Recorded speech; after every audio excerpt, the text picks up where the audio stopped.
Now the anti-gun groups are looking to go around about and take away Second Amendment lawyers from the future of the country. Let's talk about that. Guys and gals, this is Guns and Gadgets. My name is Jared. I bring you Second Amendment news, whether it's litigation or legislation or anything else in between. No matter where it happens in this country, if you want to stay in the know, because a lot is happening, subscribe to the channel down below. I want to thank two big sponsors of the channel, and that's Blackout Coffee and TriStar Trading. Both of them are having Memorial Day sales. And if you want to check out the Memorial Day sales, links are down below. Thank you to Blackout Coffee and TriStar Trading, family to me. All right, let's talk about this. This is a backdoor gun control that is looking to take away the future of representation for an entire industry. They are very popular on college campuses as it is.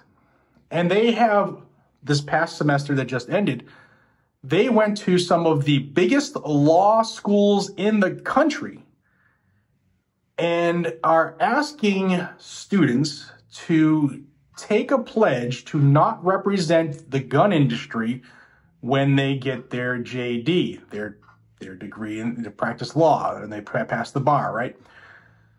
And this is something to pay attention to, and I don't know if you're hearing this. Like it or not, a lot of the victories we've had in the last couple of years under this administration have been in the courts. And we have some of the best attorneys in the country representing our rights because they love what they do. Many of them are personal friends of mine. And we would not be where we are now without them. And it's very sad that it's come down to that, right? Because our rights we should never have to sue the government to keep our rights. And this looks to take away a large chunk of the talent pool going forward. Now, I have the pledge. I'll show you the pledge. And it's filled with absolute lies that you can poke holes through easily. But these kids, hopefully, are seeing through this.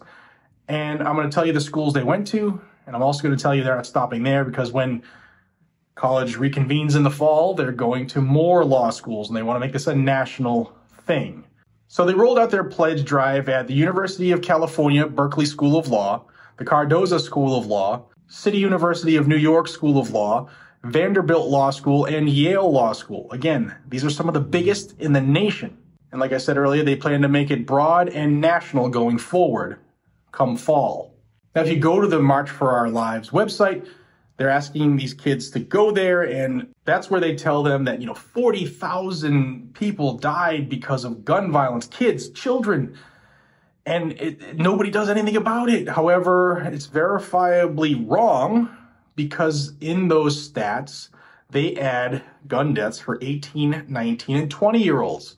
Those are adults in every other facet of this country, unless you're trying to, trump up statistics. And when you take those age groups out, because that's usually violent criminals, gang crime, and the like, it destroys that number. It drops ridiculously.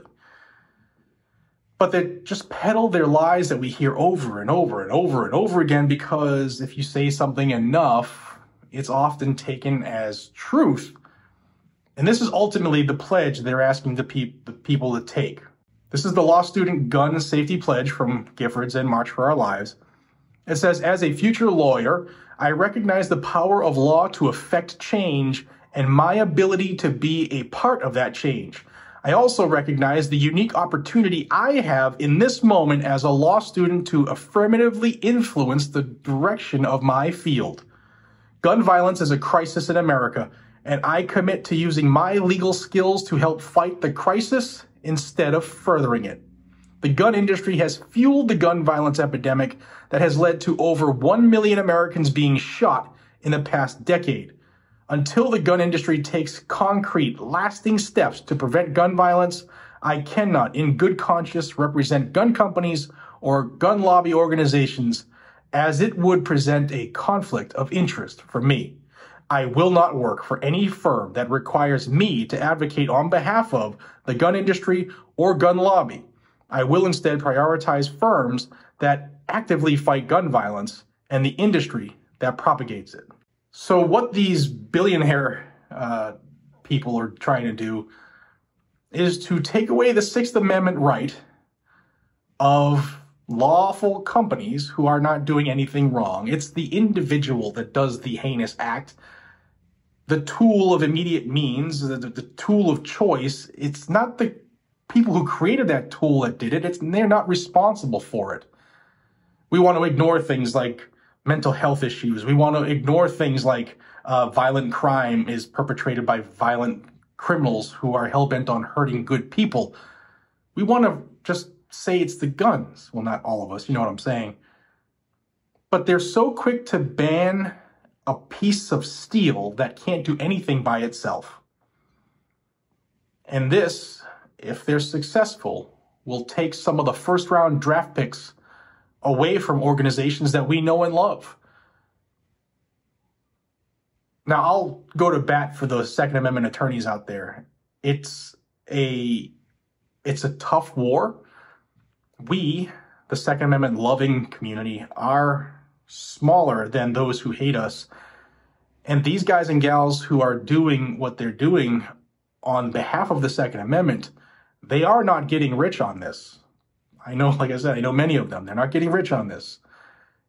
And they're going to potentially lose the next generation, or at least a chunk of them, going forward because of the efforts on college campuses by the anti-gun groups.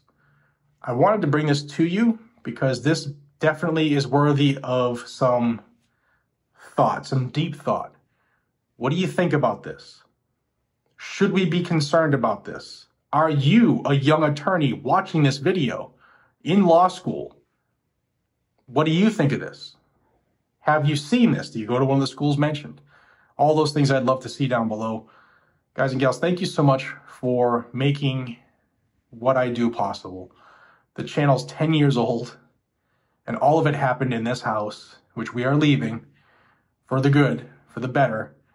But when I reduce my 23 years of this house to boxes, things get real. And I've never lost sight of the fact that you, the viewer, makes this possible. And I am extremely humbled and grateful to have you with Guns and Gadgets. And I hope you stick around for a long, long time. Guys and gals, thank you for everything from the bottom of my heart. I love you.